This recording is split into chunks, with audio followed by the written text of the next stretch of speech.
الناس لا يريدون إلا كتاب الله ولا يريدون إلا سنة رسول الله صلى الله عليه وآله وسلم والله المستعان. You're probably better equipped as a social scientist teacher than me to, to explain to them, inshallah. This is your speciality. But see, all of the sciences, we have to understand. So, this is the problem that we have. I mentioned before the scientific method. And our ilm of the dunya emanates from Allah's names and His attributes. Right? So our ilm of this dunya, we refer it back to Allah, His names and His attributes. So all of our sciences should be built upon that. Right. I'm going to give you an example of what I mean. If I give this example, you'll know exactly what I mean.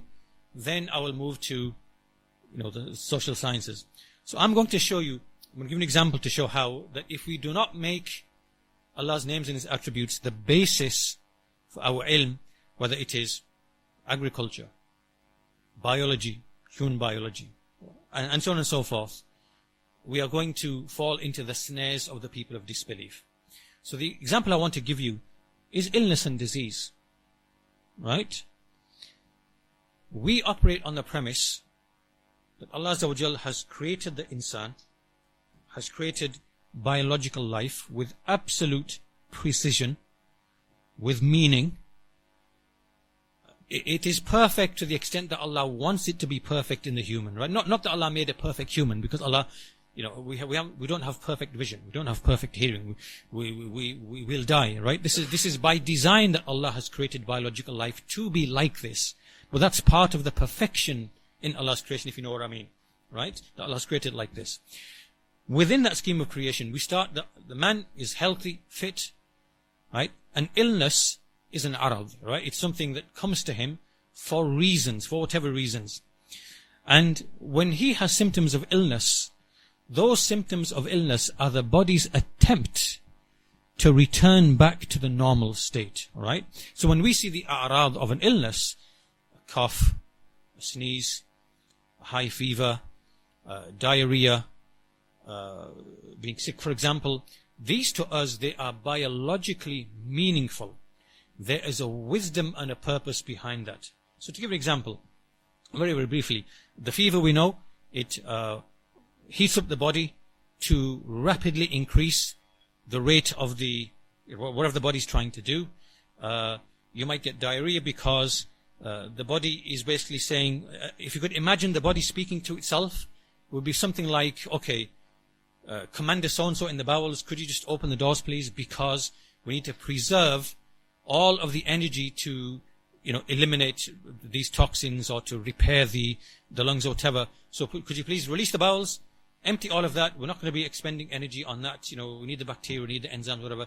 Release that and make sure that you do that each time that there's any food or whatever, right? So the body is intelligently communicating with itself to perform these biologically meaningful symptoms and processes. Likewise, it will say, okay, you there in the stomach, Commander so-and-so, if you see anything coming down the gut, just stimulate the sickness, because we do not want to be preoccupied with the body again having to undergo the expenditure of the energy while we are trying to restore the body back to, to heal it, right? So you'll try to eat something, you'll be sick, you can't even have water, you'll be sick.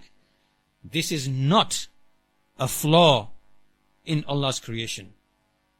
Right? This is not like haphazard creation. No. This is biologically meaningful, intended for a purpose with wisdom. Right? A cough, a sneeze, all these other things they have biological meanings.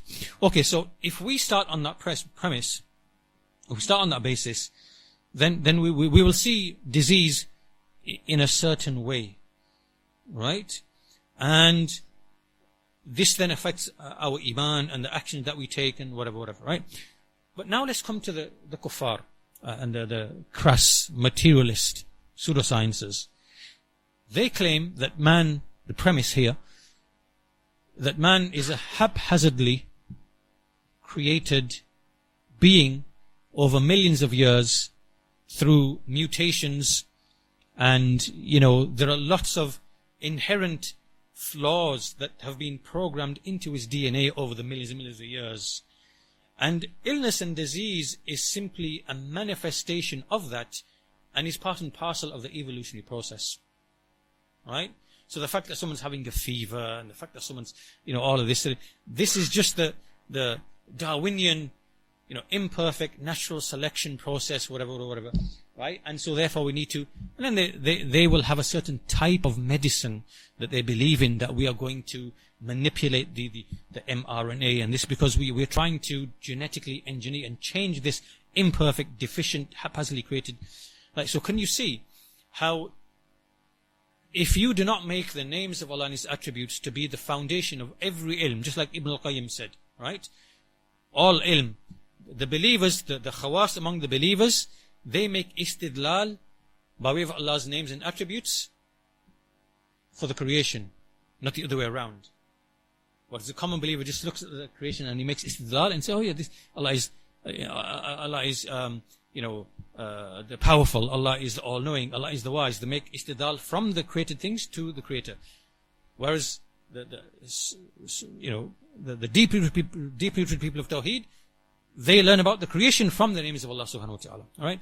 So if we don't build our sciences and they are not guided by Tawheed, Allah's names and attributes, we will start falling into these types of predicaments, right? Where we are affected, or we can't see that, for example, Darwinism is the actual foundation of all biology. Right? You cannot do biology without Darwinism.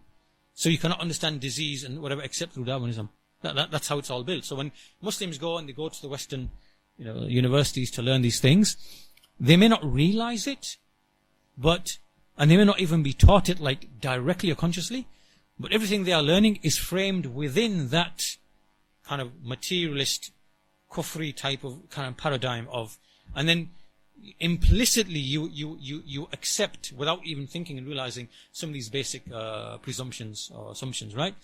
So what I'm saying here really, and to lead on, is really that the disbelievers, their sciences, in contrast to the sciences of the Quran, they are there to bring benefit to us, for us to worship Allah subhanahu wa ta'ala, to liberate us from enslavement to the creation, to bring us to that which is wholesome and tayyib, and away from that which is khabith, and to nurture and refine the nafs and the manners, right? This is what the ulum of the Sharia, what they do.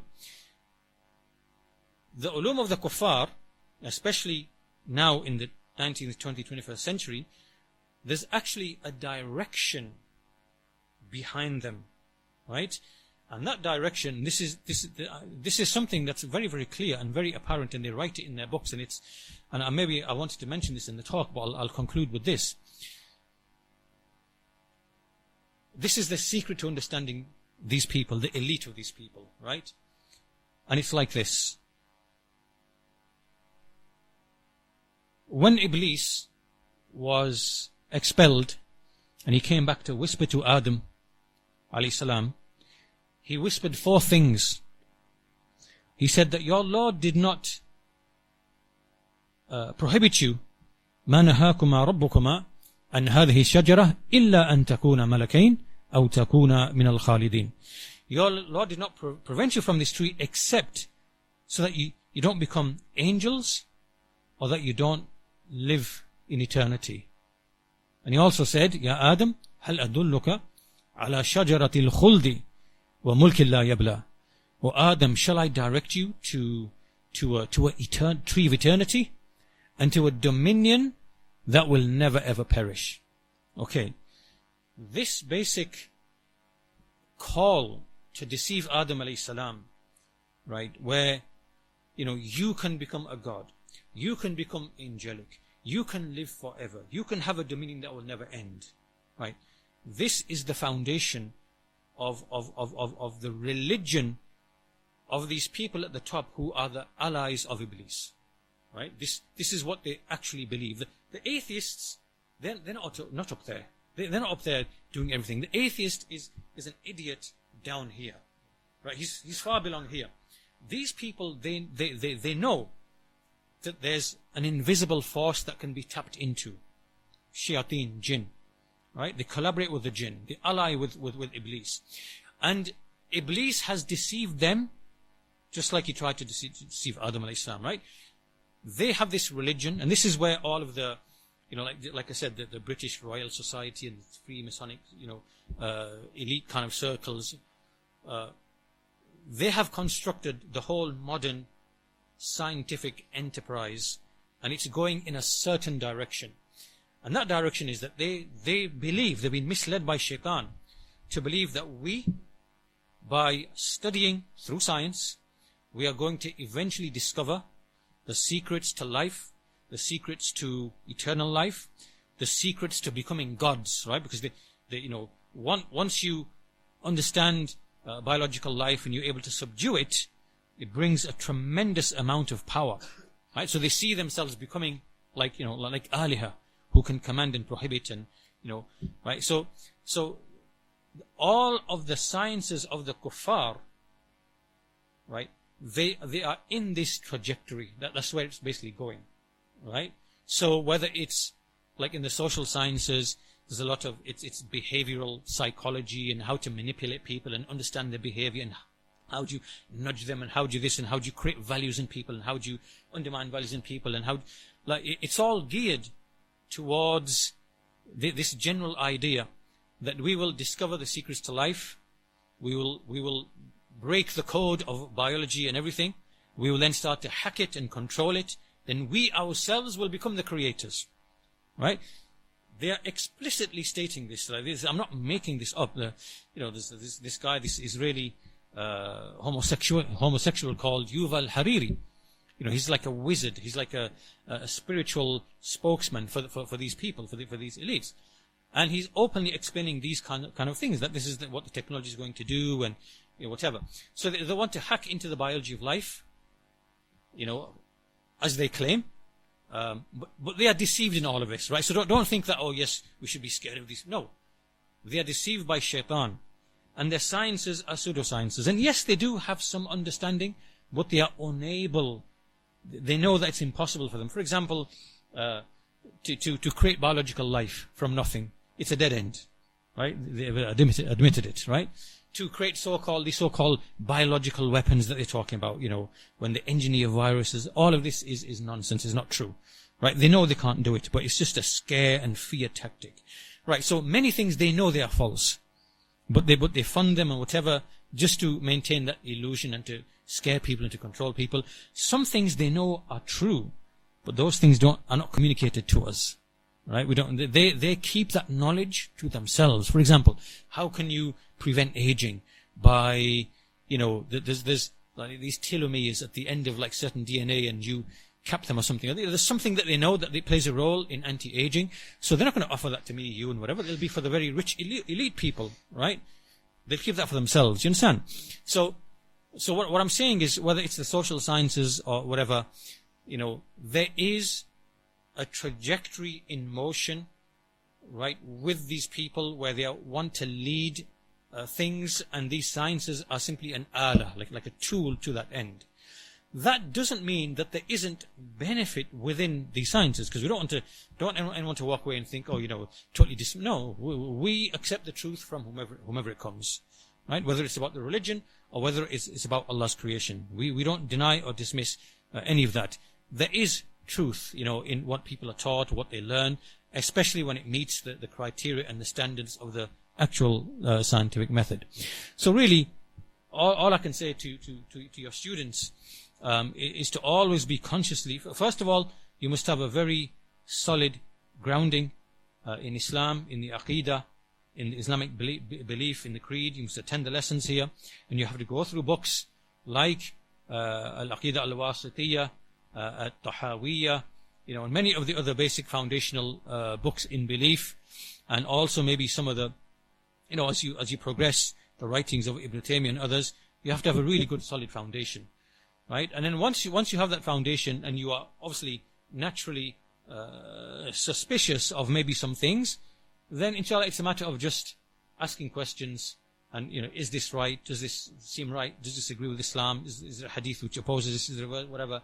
Then you have to progress in this manner to avoid being caught in these traps, right? So yes, there are some benefits in the study of sociology that we can actually use, but then there are theories and ideas which are harmful in sociology.